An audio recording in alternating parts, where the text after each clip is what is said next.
and my name is Michael Roy. I'm Senior Vice President at ARGO. The relevant background that I've had is having the pleasure to work with a number of premier healthcare companies over the course of many years, and looking at how can we help out the patient journey, anything from contact center to back office, utilizing teams domestically and around the world to be able to bring some best practices in.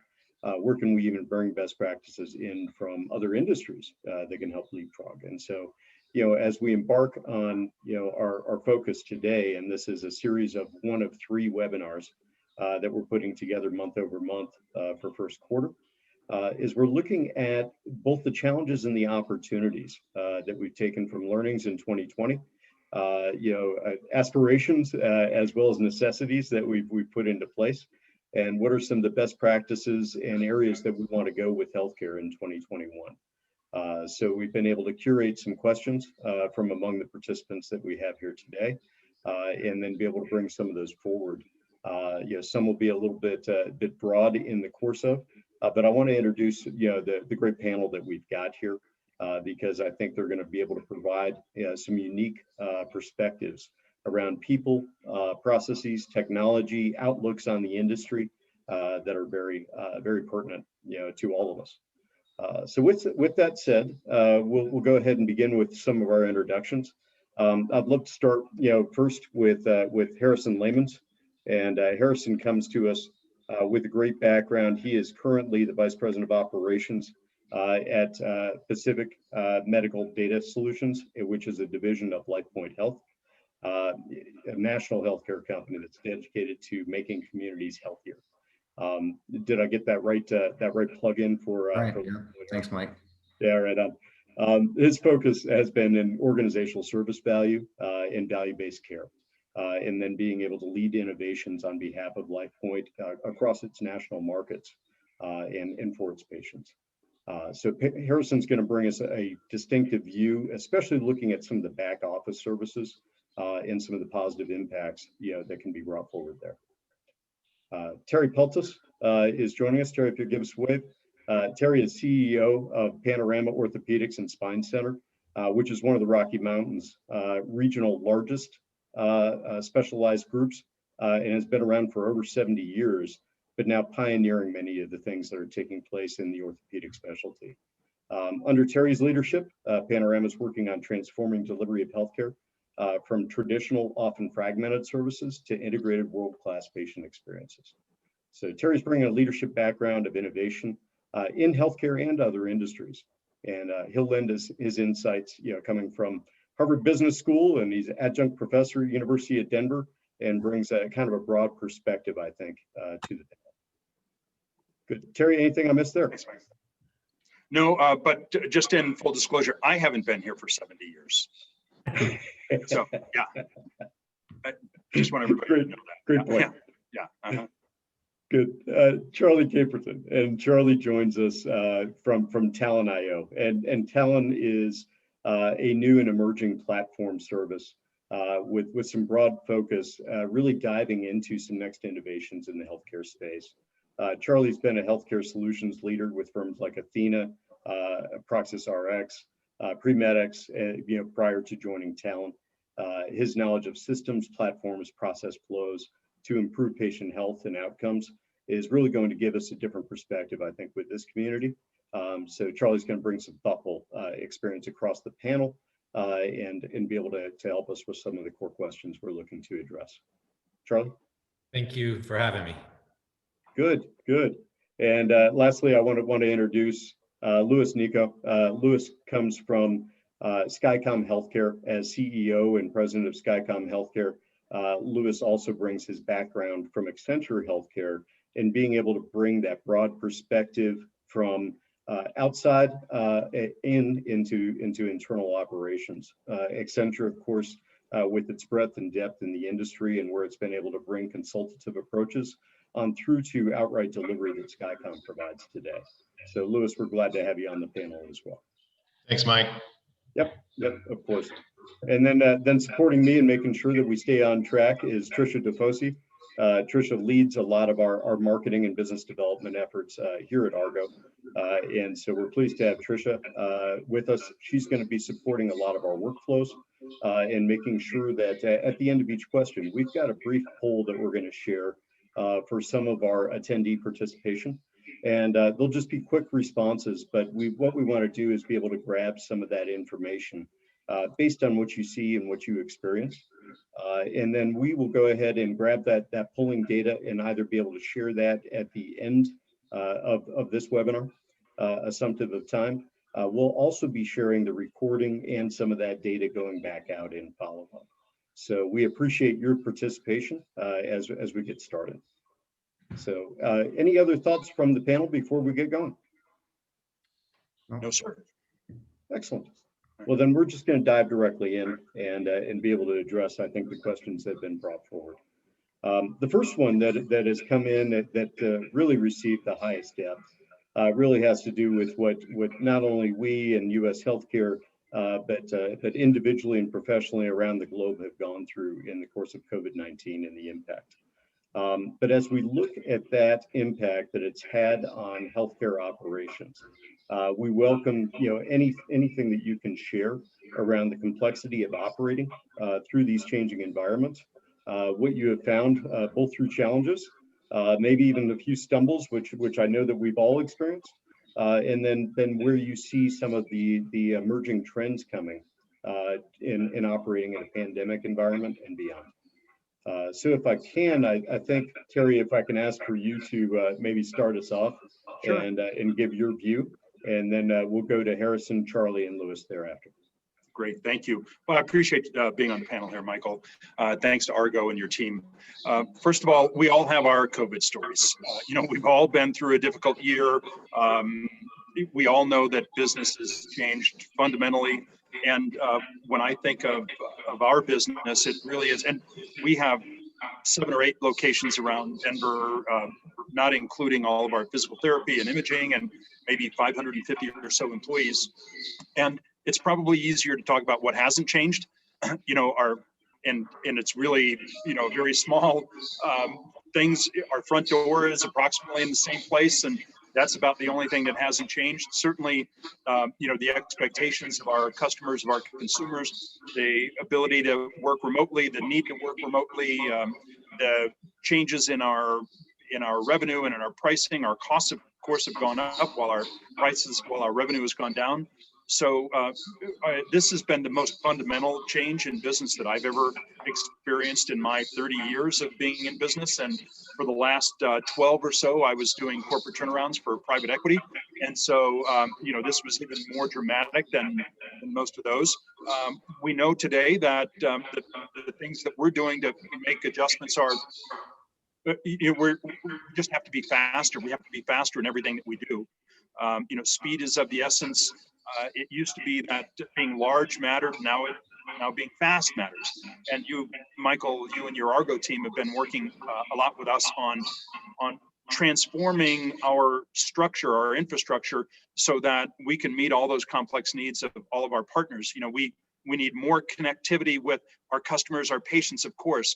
We need more connectivity with our facilities, more connectivity with our payer partners, more connectivity all across our organization. And those connections have to actually be connected themselves, which didn't exist for us in the past. And so it's really the fundamental transformation of how we do business, underpinned by the need to move faster than we've ever moved before, and with a lot of ambiguity, because it used to be where you were maybe pretty certain about what those moves would require for you and your business. But today it's just a matter of test, and try and move to the right solution.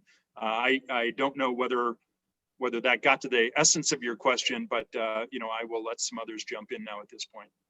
Now, Terry, thank you. It's a very broad question, and so much that gets rolled up within that. So I appreciate your perspective, both broad and some of the focal points of direct experience there. Harrison, as we pivot to what PMDS and LifePoint has gone through, just in your experience, if there's any comments that you would have on that as well. Yeah, thank you. I think Terry had some really good points there, and that we kind of echo as well as, what really hasn't changed at this point. And again, our office is still in the same spot, but it's been empty since March. So for us, that shift to remote-based work overnight across our two locations, one in Denver, one in Kentucky, meant, we haven't traveled down to that Kentucky office. So how do you manage a newer office in a remote environment without that physical touch? We've really had to focus on communication, getting back to the basics of looking at our dashboards and our metrics and letting that really drive a lot of our decision making, because you can't pop in next door and talk to someone and see that look on their face and how things are going. You really need to let that data kind of drive those decisions. And better feedback loops, making sure that we're consistently reaching out to our employees and proactively engaging with them, because again, they didn't ask for this. They didn't want to necessarily work remote, and it was kind of forced upon them. So we've been doing everything we can to try to make that as smooth of a transition as possible, just from a day-to-day workflow standpoint. We've had to revamp a lot of our training and our onboardings to move to that remote-based environment. Our relationships with our LifePoint markets and our customers that we would normally be visiting in person, that's all been changed to remote. And despite all of those challenges throughout the year, we still had a set schedule of onboardings and back office centralizations that we needed to keep throughout the year. And we were able to do that successfully in the remote-based environment. We relied heavily with ARGO and SkyCom to pull the resources we needed from their ends. And I think, all working together in that same fashion of, let's just open up the lines of communication, not let operations drop. What we're doing is, too important. We can't allow our communities to suffer because of a pandemic going on from a support standpoint. So just really focusing on being even more quick and nimble than we already were, which I think we were pretty quick and nimble to start. But it's really forced us to, evaluate every decision we're making, the priorities, and then where does it fall in the greater scheme of what we were trying to do last year. Yeah, Harrison, great points. Being able to talk about not allowing our communities to suffer in the course of what has already been, such an impactful event, I think, for all of us personally and professionally. But in the healthcare world, and where we provide those underpinnings of support, what could be more critical? You brought up about leveraging, the tools and the data, in order to support those relationships. So we can't be there in person. I think that really nails it. Is some of that emerging tool set, and how do we utilize these things better going forward? Pandemic or no pandemic, being able to operate much more effectively as we have, bigger delivery systems, bigger delivery communities in the course of, and yet it comes down to that individual, patient care. And how do we support our teams out there that end up delivering that individual care? So, a great note, and probably a great pivot as we move to Charlie and we talk about some of that tool set and some of those platforms that can impact. Charlie, your comments? Yeah, Michael, thank you. And I would echo what Terry and Harrison said, that, for sure, there's been nothing like this in business before. And whether it's healthcare or manufacturing, it's just been an unbelievable experience. I have to admit it. You could have taken many turns. For us, I feel like it made us really look at the business and say, what can we do better, faster for our customers? How can we pivot to really, and our customers being both the hospitals, health systems, clinics, all the way out to the end user patient. What can we do to make all of this better while living through a time when patients were afraid to come into clinics and hospitals were shutting down procedures, and so it really made us pivot and start thinking about our business, and while we have all these patients flowing to the platform, what can we do with them? And so we really started to centralize on remote care management, and how can we really pull that all in. And so we've really pulled that in under what we call the Talent View app, and we've we again had to think about how to help patients in our health systems fill their virtual clinics and their virtual waiting rooms. How could we really add revenue when Terry, I'm sure your experience that the patients were not able to come in, even when they were cleared to come in, it was are they comfortable coming in, and so it really made us think of how can we work faster, more efficient, and be there where the patient needed us to be, so that our customers could see them. And so it was a time of a lot of innovation for us, to be honest, and the idea of remote care management and the ability to create, again, what we call the virtual clinic. And so I think it accelerated a lot with telehealth and virtual visits.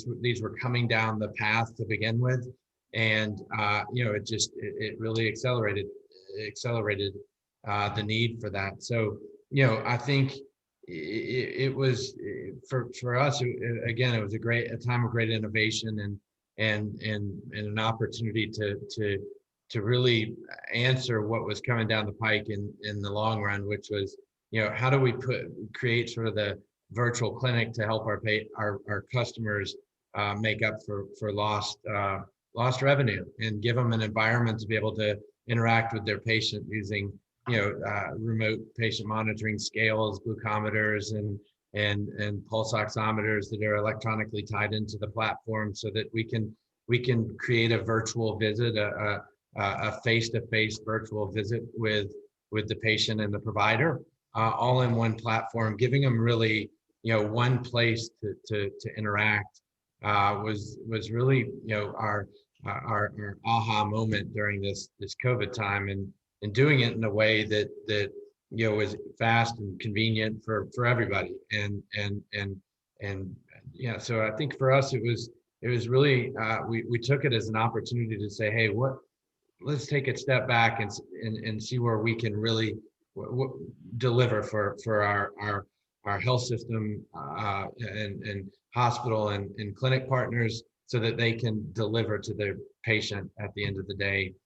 Because you still need to see your doctor, you still need to visit with them, and if you can do it in a way that's safe and sound, and where you get nothing's like putting your hands on a patient, there's no doubt, but giving them an opportunity to virtually do that, and really for our hospital customers, to really be able to continue the post-discharge follow-up programs that we've put together, and really manage the patient to make sure that when they do finally get the chance to have a procedure done, that the subsequent time after that, the discharge, the 30-day discharge time frame, that we really coddle those patients and make sure that they don't wind up readmitting unnecessarily. So again, great question. It's been wild for sure, but we used it as an opportunity to get better,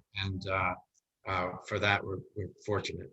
Yeah, Charlie, as a technologist, I know for you to see all of those things, especially with regulatory change, that also had to accommodate and open those things up.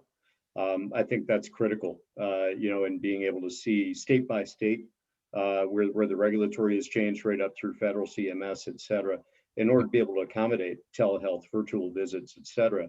And all those things have been, in the build over the last 5-8+ years from a technology perspective. So, appreciate your thoughts there, but also seeing that complement of regulatory. Louis, if you want to kind of bring this one home for us before we move to the poll, certainly welcome your thoughts from being able to support the providers out there. And we probably need to have you come off mute. Yeah, thank you. Yeah, as a service provider, it's no doubt put a lot of pressure on us, though, to sort of look at our management, look at our workflows, make some changes in there, as well as the implementation timeframe. We normally work within a 30 to 40 day implementation timeframe, And what we've noticed is that all these pressures that we're seeing right now in healthcare has required us to shorten that implementation timeframe, as well as looking at specific skill sets within our teams, and build upon those work sets though, or those skill sets, so that we can accommodate new lines of business that are coming in from providers that we didn't see before. And so it's been a huge change on our structure, and also the needs to be able to service all of our client partners. So a lot more to come. We're getting a lot more buzz about what we do and how we do it, and we're learning along the way, and it's great actually. So I'm glad to be back. Thank you, Louis. Appreciate those comments. Certainly I know that, as we kind of wrap up that thought process, as we look together across, I think every single one of us, on the panel here and in our operations, being able to tie that together well, it's kudos for being able to weather through, and yet in the support of people that are hurting, in the support of our patients that needed procedures, in the support of being able to knit all that together and make things come through in the pandemic. I know in the course of operations between Louis and I would normally go see each other, back and forth between Central America and the US. I opened up a new Eastern European partner without having actually visited facility this past year. And then our operations in Asia as well, that service a lot of our collective work today.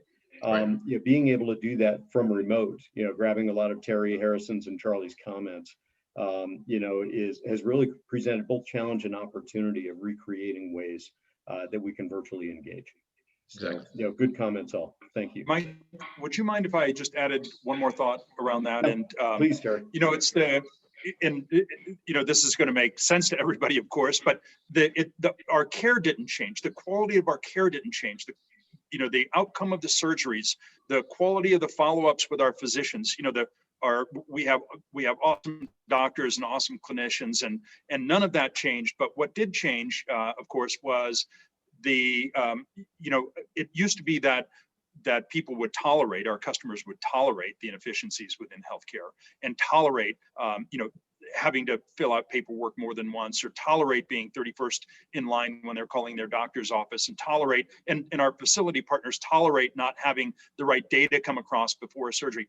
All those things have now changed. The recovery is digital. People just, the expectations are much higher now. The expectations for the quality of the communication, things getting done right the first time, not having redundancies in the process, all those things have changed. And so, the other thing that, along with that, what I recognized in our business is that we didn't have the internal talent to be able to make all those changes at one time. So we really have relied on external experts, certainly you, Mike, your ARGO team, other folks that we're leaning on with our internal process orientation. As you know, we hired an retired executive from Disney to come in and help with that, because we had too many frustrations that people just aren't willing to put up with anymore. So I think those are a couple of things that I wanted to point out. One, the quality of the healthcare is exactly the same. It may be telehealth, as Charlie was mentioning, but literally every other expectation of our customer, our patients, our facility partners, and everything else is higher. And I think somebody else also mentioned really the need for speed. It's no longer okay to wait 4 days to get a pre-authorization for an MRI or for a surgery or something like that. The world has fundamentally changed, and the expectations along with it. Terry, beautifully said. And as a matter of fact, it's a great segue, before we move into our next question, really around, that patient journey and what we're looking to do there. I'm going to pause though before we hop there and invite Tricia, if you'll put up the poll. Thank you. She's always just those few seconds ahead, if not hours ahead of me. So if everybody could just take a brief moment and just comment on your biggest challenge in dealing with the pandemic operationally. Of course, they fit all the way across people, process, and technology. If you had to pick one, that was your greatest lead.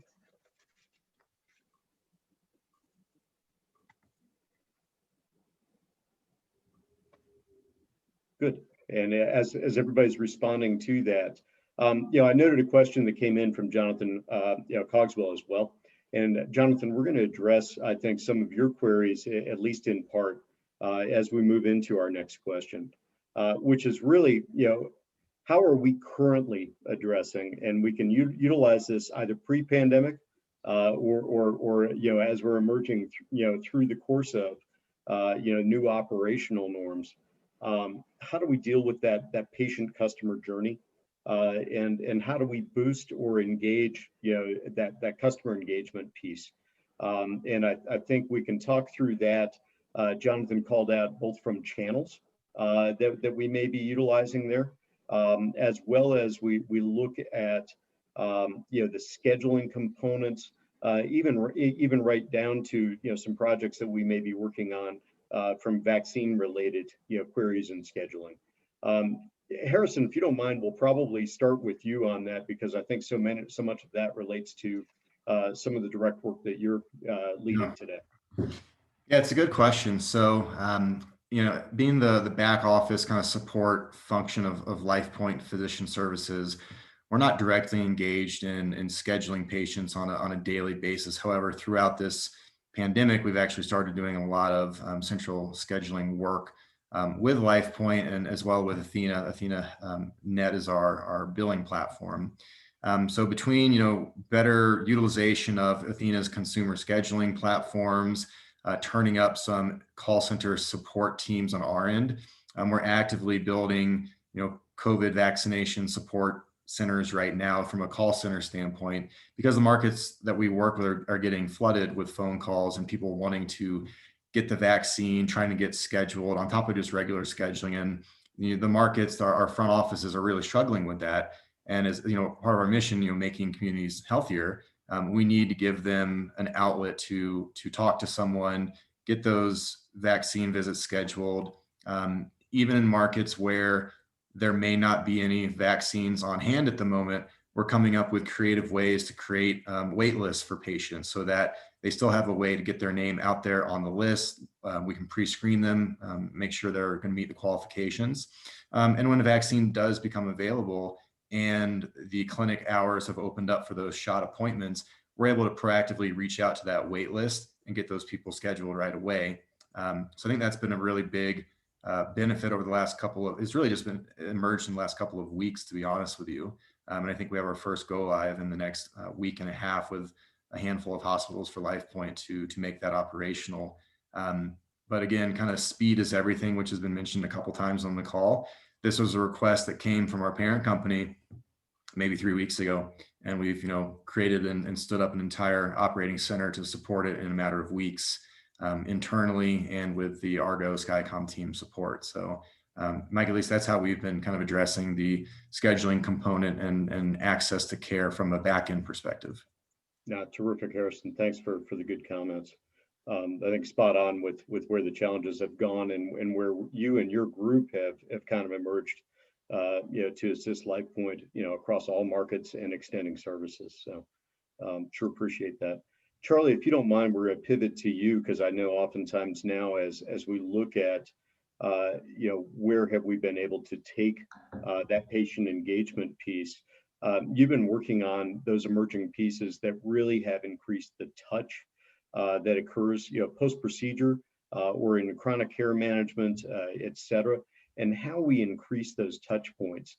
And I think even to Jonathan's questions around channels, I mean, the sad part is in healthcare, multi-channel or omni-channel meant, gee, we have fax in addition to voice, right? And we've now, emerged and been able to leapfrog now into true omni-channel in so many ways, where we're converging things like virtual IVR along with email, chat, SMS, text with AI-backed applications, a lot of things that are being driven now to be able to improve those care touch points. So I don't want to lead any further than that, Charlie, but any comments that you would have. Yeah, no, you're exactly right. I mean, we had to accommodate to be able to talk to the patient the way they wanted to be talked to, right, or to communicate really. And so we kind of think of, particularly on the post-discharge programs, that that, look, we're in value-based care situation now, and that's not going away. We've got to look at patient satisfaction, and patient retention are very important. We kind of think about it in terms of the 4 Ps: patient sat, patient loyalty, patient retention, and new patient acquisition, right? So, and these are important not only in value-based care, but also in these scenarios where a LifePoint, for instance, and may have or participate in risk-based contracts with their payers. On top of that, they may participate in ACOs, accountable care organizations, where being able to keep the patient inside the network is very important to be able to manage the costs and keep those down. And quite frankly, the new patient acquisition piece and patient retention, we're all in competitive markets, or I should say those who provide the care are in competitive markets. It's important for our customers to be able to manage the patient care, keep them happy and healthy and in network. And so we have used an omni-channel approach to doing that, right? So post-discharge, we might get a series of live calls mixed in with some texting and emailing. We've got virtual visits built into the platform.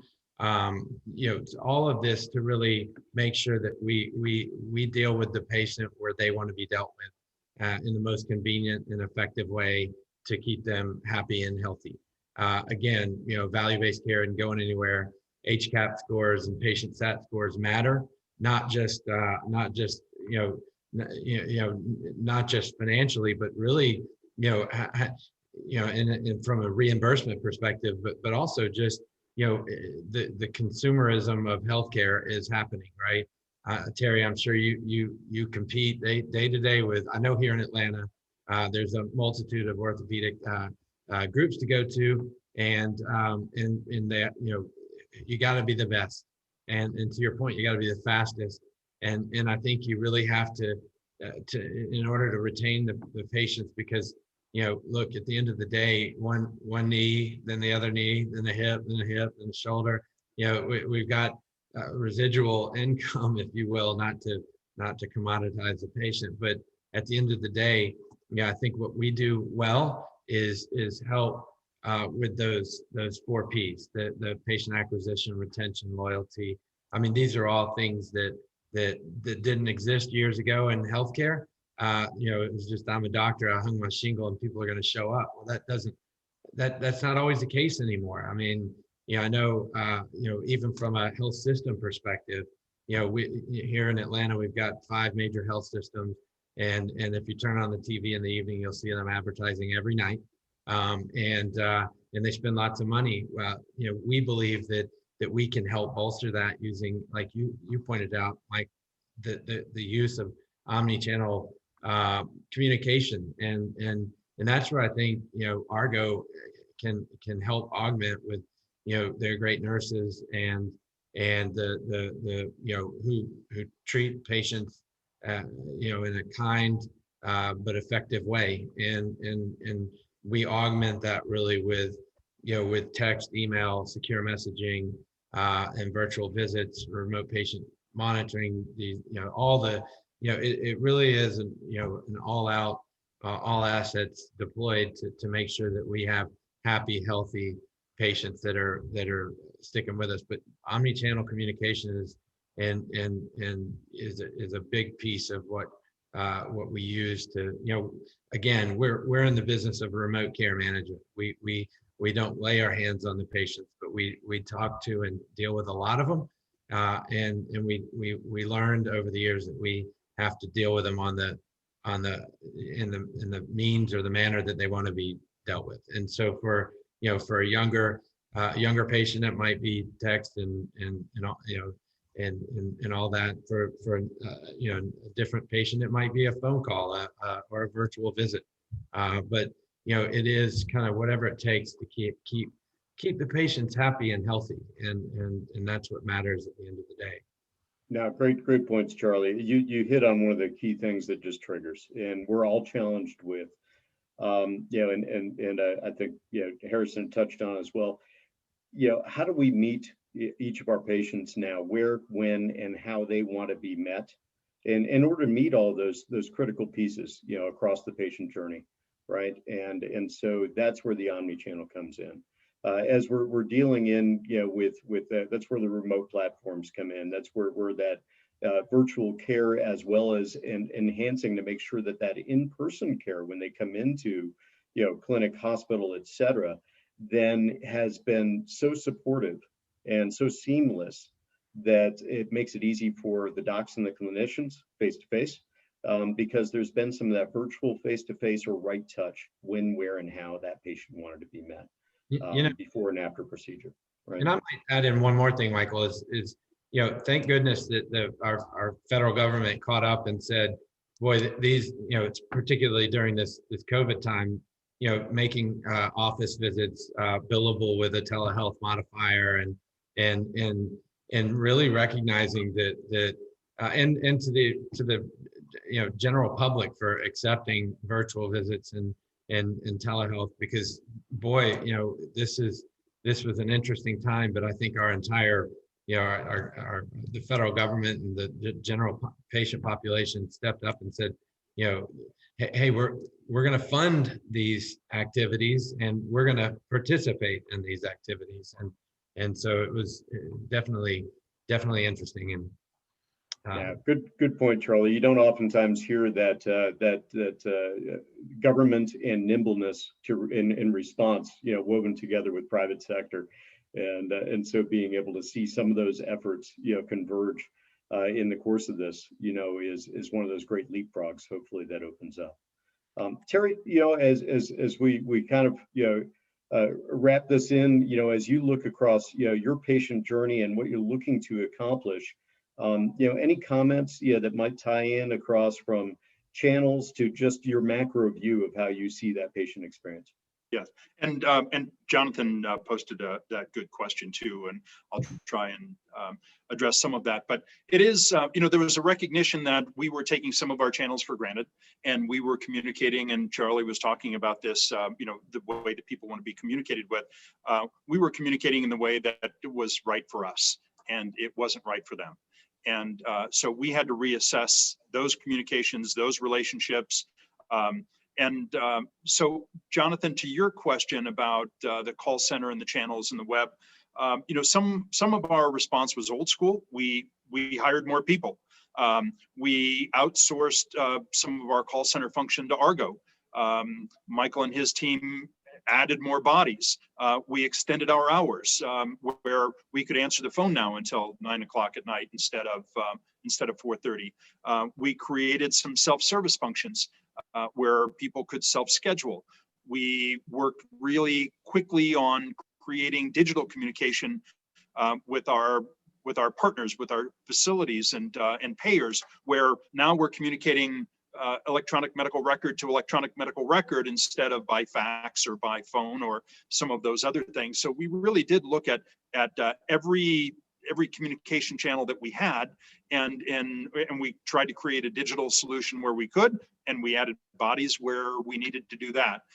Now, of course, that created a cost crunch for us, and we have to find cost savings in other places to be able to pay for that. So it was really a matter of shifting resources so that we could respond in the right way. And Michael, to your point, I've been at Panorama for just a little over a year now, and in one of my first conversations when I was receiving some complaints from some of our larger referring partners, I was asking, so what's the source of the complaint? And the answer was, well, we may not have all the right fax numbers that we're sending the responses back to. And I just couldn't believe that the word fax came out of somebody's mouth in 2020. And so, it's safe to say that we're moving from fax just as quickly as we can. But Jonathan, back to your question, it really was looking at every one of those channels. What can we do internally? Where do we need an outside partner? And in many cases, whether it was being able to ramp up the the people side of it with ARGO, whether we needed to bring in an outside consultant or someone to help us create that digital connection with our EMRs. We stopped thinking that we could do it all on our own. And we really looked broadly and said, we need help. And we brought in the right people to help us expand our capabilities. And I'm proud to say, actually, that these are things that we should have done years ago. There's no reason why someone should have been 31 in our queue to schedule an appointment. But I think we are now at the point where we can look around and say that we feel like we're adequately communicating with our important partners, our patients, our customers. Still more work to do, but those are some of the steps that we took, Jonathan. Great, thank you, Terry. I think you touched on so much there, and everything from the efforts from facts to really the look across patient journey to upfront investments that you put in place, just where it required more bodies, perhaps initially, complementing teams. Now it comes to driving efficiencies at the same time as those expansions across those patient touch points, and then being able to responsibly be able to deliver that more, frankly, with the same or less overall cost points, and that becomes a great challenge for all of us, I think, in the course of these next steps. And I'll jump in just really quickly with the patient journey, and that is because that was where the conversation started, but I wanted to get to Jonathan's question. And it is, we spent some time, as you know, Michael, and you and your team have helped us, we spent some time actually disaggregating our business model and looking at, and I mean that really technically, what are the components of our business model? And are we properly aligned or misaligned with the current needs of our patient flow, our patient journey, our patient expectations, all of those things? And we defined our business model as 9 components. They're, depending on which book you read or business school you go to, there could be 9 or 7 or 13. And but I think it was really eye-opening to our leadership team. In our 9 components, 6 of those components were materially, substantively misaligned with the way that we needed to deliver our products and services to our market. And 2 of the others were slightly misaligned, and in one area we felt like we were okay. But then, what really came out of that was, so is this something that we can take time to try and figure out, or do we have to move with haste and speed? And of course, the answer was, we've got to move quickly, because we are so far out of alignment with the way that we do business and the expectation of the marketplace today that we've got to make radical change, and we've got to do it quickly. And so we've embarked on that journey now. Yeah, Terry, thank you. Both the transparency of that and the honesty of that, as well as the fact, through leadership of you and your team, it's recognizing it's time to change the game. Mm-hmm. It's time to change how we operate in order to be able to meet, where our patients need us to be. Mm-hmm. And to be able to deliver that responsibly back to market. So, Louis, any closing comments on that question? And we'll be mindful of time so we can get to the poll. Yeah, again, Mike, as I said before, though, it kind of changed the way, because all of this has really changed the way we do operations right now. I mean, normally, just from a BPO perspective, in the past, it was clients said, I needed, 10 butts and seats to be able to manage a workflow or a process. Where now what we're seeing is that we're having to basically consult with our clients to see where appropriately do we plug in butts and seats, and then where do we also manage exceptions to any AI or software that's built into that process that we can assist with. So it's kind of a different approach altogether to try and improve, the patient experience. I mean, that's what this is all about. It's, managing this new experience level and being able to, of course, improve outcomes, and what can we do as a BPO to be part of that improving outcome, equation. It's completely different than it was a year ago, and it's much more exciting right now. Also challenging, because there are things that we didn't have within our within our abilities. There was some tech that we needed to go out and shop for. So we just basically had to sort of look at the redesign and see where can we be most effective, and overall, how can we manage everything at the lowest cost possible to be able to deliver the level of service that our clients are looking for. So everything from this the sales discussion, through the implementation discussion, through the hiring of the staff, making sure that we have the right skill sets in the right spots to be able to deliver the level of service that our clients wanted. It was just a whole new analysis, and it's changing. It seems like it's changing every week, right? Because there's new things that are popping up all the time. We've had clients that wanted to sort of engage us with a certain level of work, and now because of the vaccinations, though, it's been a complete shift now, and we're seeing that also with other clients as well, shifting from one specific need over to another need. So it's every day is a new day at over at SkyCom. So. No, I know you and the SkyCom team have been very responsive to how do you take a look at things from the traditional ways of serving healthcare, as you mentioned, butts and seats, in providing a quality of skill set and person, et cetera, to match along that line. But now it's the innovation factors that need to come in and taking more of a macro view of how and where technology, people, training, engagement, data, analytics, et cetera, all apply. So appreciate Absolutely. that. Absolutely. Michael, and then also, Mike, I just want to go ahead. Sorry. No, you go ahead. So what I always, my firm belief has always been that, and this is true, and everyone can also agree with me, our clinical care in the US has been exceptional. All right. It's been great over these years. What we're noticing too is that now, because of everything that's been going on, we're noticing that patients are they're as concerned about what happens after my care and the level of care that I get with regard to my, test results, to when I can schedule again, to my bill, has it been resolved? My self-pay balance, all those things are now starting to, have an effect on this whole journey, though, that I really didn't see before, but I guess it's just bubbling up right now, though, because everything is sort of like, it's almost like tearing off a scab, or tearing off your Band-Aid, right? And the wound is still flesh. So it's all bubbling up, and it's been my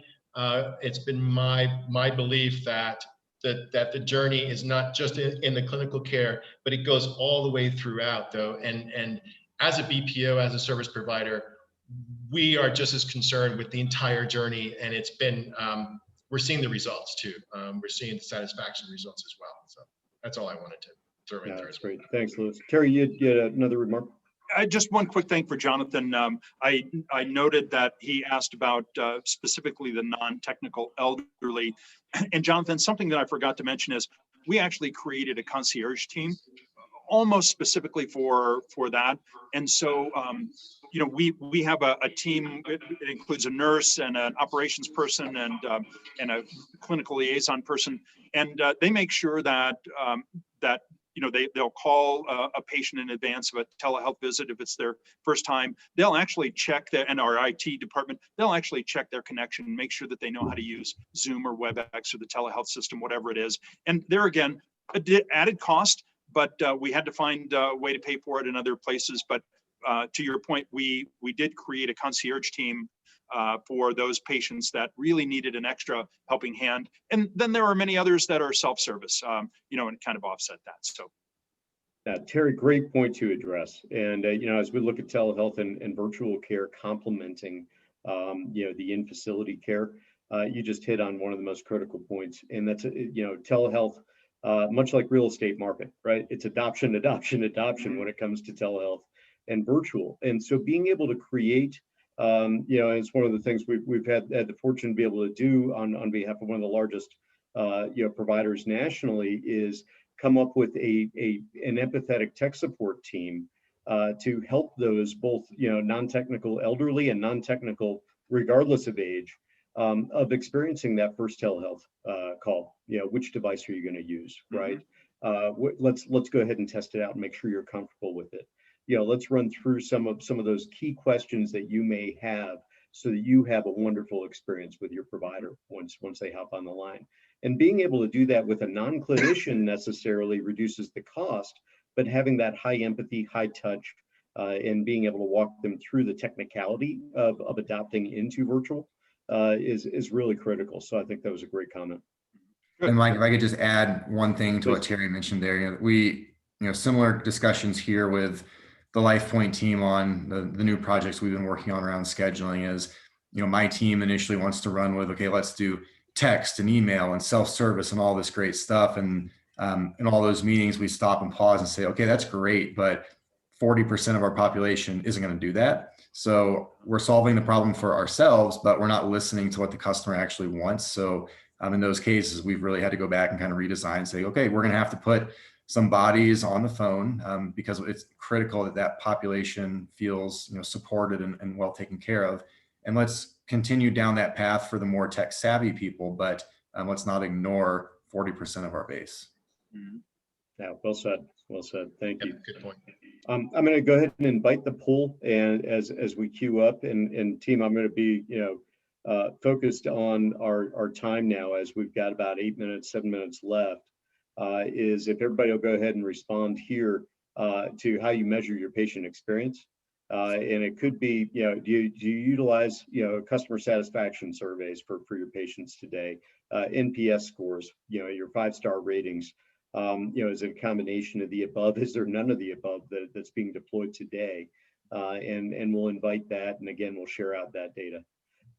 As we're going to pivot to the last question, and I'm going to make this brief, and I'm going to put it around something that's hopeful as you look forward into your entry into 2021, plans that you've already put into place, and your evaluations there.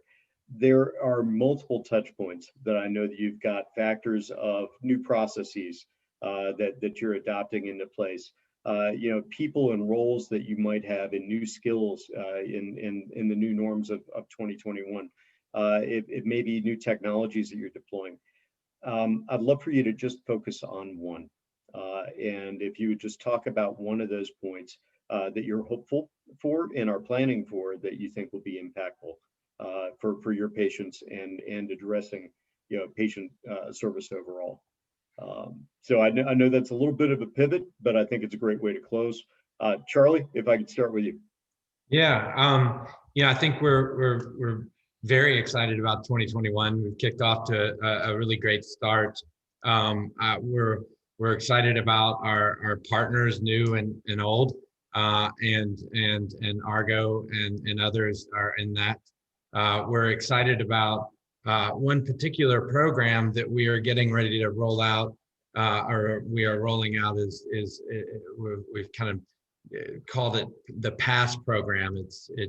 It's pharmacy as a service, and we've really put medication in the middle of this program, and this is a post-discharge program for hospitals and health systems, really for anybody who's discharging a patient, whether it's an inpatient scenario or an outpatient surgery center. We think we've really nailed it on how to keep a patient out of from returning the unfortunate return to the hospital right after you left kind of scenario. And so the PASS program really, it starts off with a quick call to the patient after they've left the hospital. It's followed up by a medication reconciliation, which is really important because a lot of patients actually readmit because of medication related issues. So we do a quick med rec after the patient leaves the hospital. And then we fall into condition related follow-up throughout the rest of the 30 days. And so really putting what we've learned about their condition and their medications into this post-discharge program. So it's really us utilizing everything you hit on earlier, which is the whole omni-channel full frontal assault on making sure that patient stays happy and healthy and out of the hospital. And so we've partnered with a couple of different companies, including ARGO and a company called Proxis RX, and really to utilize multiple touch points and an omni-channel communication platform to really put the patient front and center to make sure they don't readmit. So that's Charlie, I love it. It's and I want to get to our other panelists as we got remaining time. Our next webinar that we have next month, kicking off February 24th, is going to be much more focused in the technology side. I think your focus on PaaS right there will be really interesting. awesome. Yeah, thank you. Terry, what would you say if you could focus on one thing that you plan for and you're hopeful for 2021? Can't focus on one thing. That's what I'll tell you. Is it's the focus on multiple things. But I'll tell you what I'm hopeful for is that as an organization, we've learned agility. We've learned that we can do things faster. We've learned that we don't have to do things in the same way that we did it before. Huge shift for us. The second thing is that we've accepted that we need to be different. Just being a really good physician practice is no longer enough. That's not even table stakes anymore. So we know that we need to be different, and I feel that energy and the excitement in our organization that comes from that. And then the last thing, a plug for you and ARGO, Michael, is that our people have recognized that we can't do it on our own.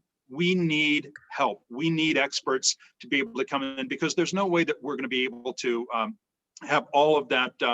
All of the functional intelligence that we need to get where we need to go. So thank you for allowing me to participate on the webinar today, and those are my top items. Now, Terry, much appreciated that paradigm alone, and thank you for the plug. But I think it's an area where we all can combine to rise tides in all aspects, and utilizing ARGO, SkyCom, et cetera, we're just part of that tool set that you have, to be able to carry forward. Harrison, your comments?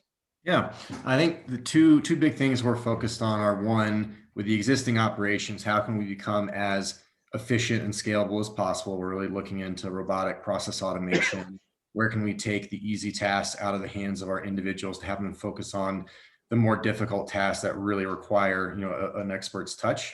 And then secondly would be continuing to expand new service lines to support LifePoint Health and our other customers. So one side, we're trying to be as lean and efficient as possible, but at the same time keep our eyes open to the horizon and what is the need and the demand out there, so we can kind of pivot and offer those services as needed. Terrific. Sure appreciate it, Harrison. Great comments, especially around being able to leverage the best of carrying forward efficiencies, leveraging technology to do so, and then combining those things for better outcomes. Yeah, Louis, any closing remarks, from your perspective? Yeah, closing remarks, Mike. We're new. Our new mission is to help de-escalate patient frustrations that have been going on for years with lots of providers in the communication aspect, right? Everything from after the treatment to what happens afterwards. There's a lot of stuff that goes on after that. And we've had to basically make huge adjustments on our side to know where are opportunities that have always existed to try and de-escalate those frustrations. So, yeah, sure appreciate it. Hey, folks, well said, Louis. Well said, Terry, Harrison, Charlie. Thank you all for all of our participants that have come in. We hope this has been valuable for you. Our next one is going to be a bit more technology focused that we've got scheduled for February. And being able to bring back and focus on how we can drive more efficiencies along those lines across the patient experience. We hope you'll be able to join then. And I believe, Tricia, you have one last poll if those that are participating have an opportunity to respond. And so this is, again, focused on moving into 2021. Which of these have you deployed or are you deploying to improve your patient experience? And again, we'll be sharing out this data, with all of our participants and our great panelists, as we go forward. So any contributions there are certainly welcome. Good. Again, folks, thank you very much for your participation. Thank you again, Harrison, Terry, Charlie, Louis. We sure appreciate it. We hope everyone's found some good value here. Thank you. Thank you to all. see you all. thanks everyone. Have a great 2021. Excellent. Bye now. Likewise. Thank you. Bye.